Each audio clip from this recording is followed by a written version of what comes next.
Hello friends, welcome back my channel. இன்னைக்கு இந்த வீடியோல two different types of eyebrows எப்படி பண்றது ஷேப் பண்றதுன்றதை நம்ம காட்ட போறோம். இன்னைக்கு இருக்கிற காலகட்டத்துல ஐப்ரோஸ் பண்ணாதவங்களே யாருமே கிடையாது. மேக்ஸிமம் பர்சன்ஸ் வந்து ஐப்ரோஸ்ன்றது பண்ணிட்டே இருக்காங்க. அதாவது ஒரு சின்ன ஃபங்க்ஷன் ஆகட்டும், ஃபெஸ்டிவல்ஸ் ஆகட்டும், இல்ல நார்மலா வீட்ல இருக்கிறவங்க கூட ஐப்ரோ பண்ண ஒரு கான்ஃபிடென்ட்டா ஃபீல் பண்றாங்க. அந்த மாதிரி ஒரு ஐப்ரோ வந்து two different types எப்படி பண்றதை நம்ம இந்த வீடியோல பார்க்க போறோம். ஃபர்ஸ்ட் நம்ம ஐப்ரோ பண்ணுறதுக்கு முன்னாடி அவங்க ஐப்ரோ மேலே ஏதாவது ஸ்வெட்டிங் ஏதாவது இருந்தாலும் இல்லை மாய்ஸ்சரைசர் ஏதாவது போட்டு இருந்தாலும் கம்ப்ளீட்டாக டிஷ்யூ வச்சுட்டு நம்ம க்ளீன் பண்ணிடணும். அதுக்கப்புறம் நம்ம ஐப்ரோ பவுடர் வச்சுட்டு கம்ப்ளீட்டாக ஐப்ரோ மேலே அப்ளை பண்ணணும். ஸோ இந்த பவுடர் எதுக்காக அப்ளை பண்ணுறோன்னா, நமக்கு வெட்டு மாய்ஸ்சரைசர் ஏதாவது இருந்தால் ஒட்டின்னு இருந்தால் அது வந்து நம்ம ரிமூவ் பண்ணும்போது ஃப்ரீயாக வரதுக்காக தான் நம்ம அதை அப்ளை பண்ணுறோம். ஓகே, இப்போ ஐப்ரோ ஸ்டார்ட் பண்ணலாம். இப்போ பாருங்கள், கிளைண்ட் வந்து எப்படி அந்த ஐப்ரோ வந்து பிடிச்சிக்கிறாங்க பாருங்கள். ஸோ நீங்கள் பார்க்கும்போது ஐப்ரோ எப்படி பண்ணுறது மட்டும் அப்சர்வ் பண்ணக்கூடாது, அவங்க எப்படி டைட் பண்ணி பிடிச்சிருக்காங்கன்னு பார்க்கணும். இதில் ஐப்ரோ த்ரெட் வந்து லெஃப்ட் ஹேண்டில் நான் வச்சுக்கிட்டு அதோட எண்டிங் வந்து நான் பல்லில் டைட்டாக பிடிச்சிட்டு சென்டரில் இருக்கிறது வி மாதிரி பண்ணிவிட்டு 5 times நான் வந்து டேர்ன் பண்ணுறேன். ஸோ 5 times போதும். ஸ்டார்டிங்கில் 3 to 5 times அதுக்குள்ளே நீங்கள் பண்ணுங்க பிகினர்ஸாக இருக்கும்போது. இப்போ வந்து கிளைண்ட் வந்து அந்த மாதிரி டைட்டாக பிடிக்க சொல்லிவிட்டு ஃபஸ்ட்டு நம்ம ஸ்டார்ட் பண்ணும்போது கீழ் பக்கம்தான் ஸ்டார்ட் பண்ணணும். அதாவது பார்த்திங்கன்னா கஸ்டமரோட ரைட் ஐப்ரோ நம்ம எடுக்கும்போது கஸ்டமருக்கு ஃப்ரண்ட் சைட்லேருந்து தான் நாம் எடுக்கணும். ஸோ நம்ம வைக்கும்போது இந்த மாதிரி டைட்டாக பிடிக்க சொல்லிவிட்டு அந்த நீங்கள் கரெக்டாக வந்து அந்த வி டைப்பில் லாக் பண்ணுற இடத்துல நீங்கள் ஜூம் பண்ணி கூட அப்சர்வ் பண்ணுங்கள். அந்த லாக் இடத்துல தான் நம்ம வந்து ஐப்ரோ ஒரு லைன் மார்க் ஃபார்ம் பண்ணி எடுத்துகிட்டு இருக்கோம். அதாவது நார்மலாக இருக்கிற பொசிஷனில் நம்ம த்ரெட்டு வச்சுட்டு ஆப்போசிட் டைரெக்ஷன்லேருந்து நம்ம அந்த ப்ளக் பண்ணோன்னா அந்த வி டைப்பில் இருக்கு இல்லையா, அந்த இடத்துல தான் லாக் ஆகும் ஹேர். அப்போ வந்து நம்ம வாயில் வச்சுருக்கிற த்ரெட் ஹெட்டு கொஞ்சம் பேக் புஷ் பண்ணோன்னா ஆட்டோமேட்டிக்காக ஹேர்ன்றது அதில் லாக் ஆகி வந்துடும். எப்போவுமே நம்ம ஒரு ஐப்ரோ பண்ணும்போது 3 இடத்துல நம்ம கான்சன்ட்ரேட் பண்ணணும். அதாவது ஐப்ரோவோட ஸ்டார்டிங் பாயிண்ட்டு, ஐப்ரோவோட மிடில் பாயிண்ட், மிடில் வந்து 3/4 கூட சொல்லலாம். அதுக்கப்புறம் ஐப்ரோவோட எண்டிங், அது வந்து ஷார்ப்னஸ்க்காக. ஸோ சென்டரில் இருக்குது. இப்போ நான் எடுத்துகிட்டு இருக்கல இந்த பார்ட்டு தான் உங்களுக்கு வந்து ஐப்ரோவோட ஷேப் கொடுக்குறது. அதுக்கப்புறம் எண்டிங் பார்த்தீங்கன்னா ஒரு ஷார்ப்னஸ் கொடுக்கும். ஸோ நீங்கள் ஐப்ரோ எடுக்கிறது மட்டும் அப்சர்வ் பண்ணாமல் அவங்க கை எப்படி பிடிச்சிருக்காங்கன்றது கூட நீங்கள் அப்சர்வ் பண்ணணும். ஃபஸ்ட்டு வந்து ஒரு லைன் மார்க் ஃபார்ம் பண்ணிவிட்டு அது ஃபுல்லாக அந்த லைனுக்கு ஏற்ற மாதிரி நான் எடுத்துகிட்டு அதுக்கப்புறம் எக்ஸ்ட்ராஸ் எடுத்துக்கலாம். இப்போ கீழே எல்லாமே முடிஞ்சிச்சு. மேலே எடுக்கும்போது அவங்க கை பிடிக்க வேண்டிய அவசியம் இல்லை. ஸோ மேலே எப்போவுமே எக்ஸ்ட்ராஸ் மட்டும்தான் எடுக்கணும், மெயினில் வந்து டச் பண்ணக்கூடாது. ஏன்னா எப்போவுமே ஐப்ரோஸ் வந்து மேலே ஹைட்டாக இருக்கணுமே தவிர மேலே வந்து நம்ம எடுத்தோன்னா ஐப்ரோஸ் வந்து டவுன் ஆகிடும். எப்போவுமே அவங்களுக்கு ஷேப் வேணும், இன்னும் கொஞ்சம் தூக்குற மாதிரி வேணும்னா நம்ம கீழே தான் எடுக்கணும். ஸோ மேலே இருக்கிற எக்ஸ்ட்ராஸ் எல்லாமே நம்ம எடுத்துடலாம், ரிமூவ் பண்ணிடலாம். சப்போஸ் பிகினராக இருந்தீங்கன்னா ஜஸ்ட் 3 time மட்டும் டேர்ன் பண்ணிக்கோங்க. ஏன்னா நம்ம பார்க்கும்போது அந்த ஹேர் லாக் ஆகுதா எடுக்கிறோமான்றதே நம்ம பார்க்குறோம். ஆனால் பேக் சைடு லாக் நம்ம ப்ளக் பண்ணும்போது பேக் சைடு லாக் ஆகுறது நம்ம அப்சர்வ் பண்ண மாட்டோம். ஸோ பிகினர்ஸாக இருக்கும்போது ஜஸ்ட் 3 time மட்டுமே நீங்கள் இது பண்ணிவிட்டு ஒரு ஹேராக கூட எடுக்க ட்ரை பண்ணுங்கள். அதுக்கப்புறம் நீங்கள் 5 times டேர்ன் பண்ணலாம். ஏன்னா நம்ம பேக் சைடு வரும்போது செக் பண்ணாமல் அப்படியே இழுத்துட்டோம்னா ஃப்ரண்ட்டில் இருக்கிறது தான் நம்ம பார்த்துட்டு இருக்கோம். பேக் சைடு இருக்கிற ஹேரும் சேர்த்து நமக்கு வந்து ரிமூவ் ஆகிறதுக்கு சான்ஸ் இருக்குது. பிகினர்ஸாக இருக்கிறவங்களுக்கு ஐப்ரோ ஷேப் எடுக்கிறதுக்கு கொஞ்சம் கஷ்டமாக இருக்கும். அவங்களும் இந்த மாதிரி ஐப்ரோ மேலே ஐப்ரோ பென்சில் வச்சுட்டு அவுட்லைன் போட்டுட்டு அதுக்கப்புறம் நீங்கள் வந்து ஐப்ரோஸ் ரிமூவ் பண்ணுங்கள். இப்போ வந்து நம்ம ஐப்ரோஸுக்கு எக்ஸ்ட்ராஸ் எல்லாமே எடுத்தாச்சு. ஸோ அதுக்கப்புறம் ஸ்டார்டிங்கில் நமக்கு கொஞ்சம் ஹேர் எல்லாமே தூக்குற மாதிரி இருக்கும். அது வந்து ஈவனாக நம்ம கட் பண்ணிடணும். ஸோ ஐப்ரோஸ் பண்ணும்போது அவங்களுக்கு திக்காக வேணுமா தின்னாக வேணுமான்னு கேட்டுட்டு பண்ணணும். அப்புறம் இன்னொன்று பார்த்திங்கன்னா, இப்போ வந்து நான் வந்து லெஃப்ட் சைடு பண்ணுறேன். லெஃப்ட் சைடு பண்ணும்போது பார்த்திங்கன்னா கிளைண்ட்டோட பேக் சைடு தான் நம்ம போய் நிற்கணும். அப்போ தான் நமக்கு ஆப்போசிட் டைரெக்ஷனில் ஹேர்ன்றது லாக் ஆகும். இப்போ லாங் வியூவில் காட்டுற பாருங்கள். ஸோ பேக் சைடு நின்றுட்டு தான் நான் பண்ணிகிட்டு இருக்கேன்.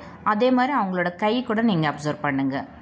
ஸோ எப்போவுமே ஐப்ரோஸ் நீங்கள் எடுக்கும்போது ஃபஸ்ட்டு கீழ் பக்கம்தான் எடுத்துடணும். கீழே எல்லாமே க்ளீன் பண்ணிவிட்டு ஷேப் எடுத்ததுக்கப்புறம் தான் நம்ம மேலே பண்ணணும். இந்த இமேஜ் பார்த்திங்கன்னா நான் அப்படியே ரிவர்ஸில் போட்டிருக்கேன். ஸோ அந்த சைடு பண்ணும்போது நம்ம வந்து ஃப்ரண்ட்டில் நின்னோம், ரைட் சைடு பண்ணும்போது ஃப்ரண்ட்டில் நின்னோம், லெஃப்ட் சைடு பண்ணும்போது கிளைண்ட்டோட பேக் சைடு நின்று பண்ணிகிட்டு இருக்கோம். பிகினர்ஸ் யாராவது இருந்தீங்கன்னா ஃபஸ்ட்டு வந்து கையில் இல்லை காலில் வந்து நம்ம ஐப்ரோவோட ஷேப் வரைஞ்சிட்டு அந்த ஷேப்புக்குள்ளே இருக்கிற ஐப்ரோஸ் விட்டுட்டு அவுட்டரில் இருக்கிறது எல்லாமே நம்ம ஹேர் எல்லாமே ரிமூவ் பண்ணணும். ஃபஸ்ட்டு வந்து நீங்கள் இந்த மாதிரி தான் நீங்கள் ப்ராக்டிஸ் பண்ணணும். அதுக்கப்புறம் தான் நம்ம வந்து ரியல் ஐப்ரோ கிட்ட நம்ம வரணும். ஸோ அந்த ப்ராக்டிஸ் எப்போவுமே ஒன்று ஞாபகம் வச்சுக்கோங்க. ஏதாவது ஒரு ஹேர் வந்து நீங்கள் டார்கெட் பண்ணிக்கோங்க. அந்த ஒரே ஒரு ஹேர் மட்டும் உங்களால் ரிமூவ் பண்ண வந்துச்சுன்னா நீங்கள் டைரெக்டாக வந்து ஃபேஸில் வந்து ஐப்ரோ மேலே நீங்கள் கை வைக்கலாம். இப்போ ஒரு ஃபங்க்ஷனு, ஃபெஸ்டிவல், இல்லை ஏதாவது ஒரு பார்ட்டி, இல்லை வீட்டில் இருக்கிறவங்களே கூட கான்ஃபிடென்ட்டாக ரெகுலராக ஐப்ரோஸ் பண்ணுறவங்களே இருக்காங்க ஒரு கான்ஃபிடென்ட்டுக்காக. ஸோ ஜஸ்ட் நீங்கள் ஃபேஷியல் பண்ணுறீங்களோ இல்லையோ, ஆனால் ஒரு ஐப்ரோ மட்டும் பண்ணால் கூட அந்த ஃபேஸில் வந்து நிறைய மாற்றங்கள்ன்றது வர ஒரு டிஃப்ரெண்ட் இருக்கும். ஸோ ஒரு நீட்னஸ்ஸாக இருக்கும் அந்த ஃபேஸ். ஐப்ரோ மட்டும் பண்ணால் கூட போதும். ஸோ அதனால் அந்த ஐப்ரோ பண்ணும்போது கொஞ்சம் நல்ல கான்சன்ட்ரேஷனோடு பண்ணுங்க. இப்போ கம்ப்ளீட்டாக 2 சைடுமே நம்ம வந்து க்ளீனாக ஐப்ரோ பண்ணி எடுத்துட்டோம். இந்த ஐப்ரோஸ் எல்லாமே 15 வயசுக்குள்ளே இருக்கிறவங்களுக்கு, ப்ரெக்னென்ட் லேடிஸ்க்கு பண்ண வேணாம். நாம் அவங்களுக்கு சொல்லி எஜுகேட் பண்ணி அனுப்பிச்சிடணும். ஸோ ஐப்ரோஸ்ன்றது அந்த இடம் எல்லாமே சென்சிட்டிவாக இருக்கும். ப்ரெக்னென்ட் லேடிஸ்க்கு அந்த டைமில் ஹார்மோன் எல்லாமே சேஞ்சஸ் இருக்கும். ஸோ அதனால் அந்த டைமில் மட்டும் த்ரெட்டிங் அவாய்ட் பண்ணுறது நல்லது.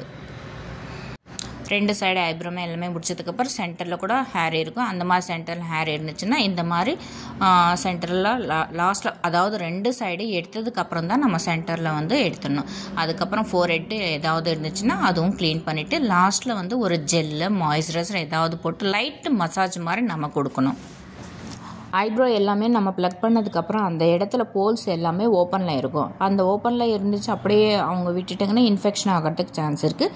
அதே மாதிரி நம்ம எடுத்ததுக்கப்புறம் ஒரு பர்னிங் சென்ஷன் இருக்கும் இல்லையா. ஸோ மசாஜ் மாதிரி லைட்டாக ஒரு சில்லுன்னு கொடுத்தோன்னா அவங்க ரிலாக்ஸாக ஃபீல் பண்ணுவாங்க. ஓகே, இப்போ இன்னொரு டைப் ஆஃப் ஐப்ரோ வந்து எப்படி பண்ணுறதுன்னு பார்க்கலாம். ஸோ இங்கேயும் பாருங்கள், அவங்க ஹேண்ட் எப்படி பிடிக்கிறாங்கன்னு பாருங்கள். நான் எவ்வளோ டிஸ்டன்ஸ் மெயின்டைன் பண்ணுறேன்றது கூட நீங்கள் பாருங்கள். ஏன்னா ரொம்ப கிட்ட நம்மளோட மூச்சு காற்று வந்து அவங்க மேலே படுற அளவுக்கு நம்ம வந்து ரொம்ப பெண்ட் ஆகக்கூடாது. அட்லீஸ்ட் அவங்கக்கிட்ட இருந்து நம்ம ஒரு 30 inches கேப்பு டிஸ்டன்ஸ் வந்து மெயின்டைன் பண்ணணும். இப்போ பாருங்கள், அந்த 3 arch, end of the eyebrow, அப்புறம் ஸ்டார்டிங் பாயிண்ட், இந்த 3 இடத்துல தான் நான் ஷேப் பண்ணி எடுத்துகிட்டு இருக்கேன். எப்போவுமே ஐப்ரோ பண்ணும்போது அவங்கள வந்து நல்லா டைட்டாக, இவங்க பிடிச்சிருக்காங்க இல்லையா, அந்த மாதிரி நல்லா டைட்டாக பிடிக்க சொல்லணும். லூஸ் விட்டாங்கன்னா நமக்கு ஹேரோடு சேர்த்து ஸ்கின் கூட மாட்டுறதுக்கு சான்ஸ் இருக்குது. ஒரு சிலருக்கு பார்த்திங்கன்னா ஐப்ரோ வந்து ஷேப் இப்போ ஃப்ளாட்டாக இருக்கும். அந்த ஃப்ளாட்டாக இருக்கிறவங்க வந்து எனக்கு நல்ல தூக்கின மாதிரி பண்ணுங்க, ஆர்ச் மாதிரி பண்ணுங்க சொல்லி கேட்பாங்க.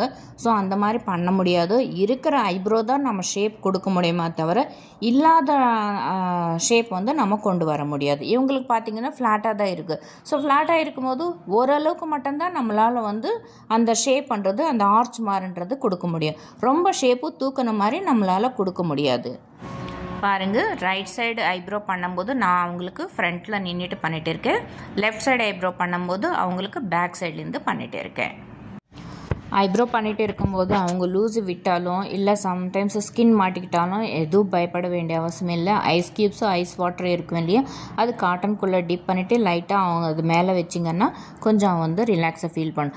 இன்னொன்று பார்த்திங்கன்னா, இது ஒரு சின்ன டிப்பாக எடுத்துக்கோங்க. இப்போ வந்து ஐப்ரோ த்ரெட்டு இருக்கு இல்லையா, அந்த த்ரெட்டு வந்து வாட்டரில் நல்லா டிப் பண்ணிவிட்டு அதுக்கப்புறம் நம்ம ஐப்ரோ எடுத்தோன்னா அந்த ஈரத்தோட, அந்த த்ரெட் ஈரமாகவே இருக்கணும். அந்த ஈரத்தோடு நம்ம ஐப்ரோ எடுத்திங்கன்னா பெயின் கூட கொஞ்சம் கம்மியாக இருக்கும். நார்மலாக அப்படியே ட்ரையாக இருக்கிற த்ரெட்டில் எடுக்கும்போதோட கம்பேர் பண்ணும்போது வெட் பண்ணதுக்கப்புறம் நம்ம ஐப்ரோ எடுத்திங்கன்னா கொஞ்சம் பெயின் கம்மியாக இருக்கும். இது ஒரு டிப்பாக கூட நீங்கள் யூஸ் பண்ணிக்கலாம். அப்புறம் நமக்கு மார்க்கெட்டில் ஐப்ரோ பெயின் ரிலீஃப் ஜெல் கிடைக்குது, அனஸ்தீஷியா ஆயின்ட்மெண்ட் கிடைக்குது. ரொம்ப வலி தாங்க முடியாதுன்றவங்களுக்கு அந்த மாதிரி போட்டுட்டு ஒரு 10 minutes அவங்கள உட்கார வச்சுட்டு அதுக்கப்புறம் நீங்கள் ஐப்ரோ பண்ணும்போது கொஞ்சம் பெயின்ன்றது கம்மியாக இருக்கும். இது மூணுமே நீங்கள் 3 ஸ்டெப்பு ஃபாலோ பண்ணலாம் டிப்ஸு. அதாவது ஒன்று, ஐப்ரோ த்ரெட் வந்து வெட்டு பண்ணிக்கலாம், இல்லைன்னா ஐப்ரோ பெயின்லெஸ் ஜெல் யூஸ் பண்ணிக்கலாம், இல்லைன்னா அனஸ்தீஷியா ஆயின்ட்மெண்ட்டு யூஸ் பண்ணலாம். இன்னொரு முக்கியமான விஷயம் ஞாபகம் வச்சுக்கோங்க, நீங்கள் ஐப்ரோ பண்ணி முடிச்சுட்டு உடனே நீங்கள் ப்ளீச் பண்ணாதீங்க. ப்ளீச் பண்ணிங்கன்னா அந்த போர்ஸ் எல்லாமே ஆல்ரெடி அவங்க பர்னிங் சென்ஷன் இருக்கும்.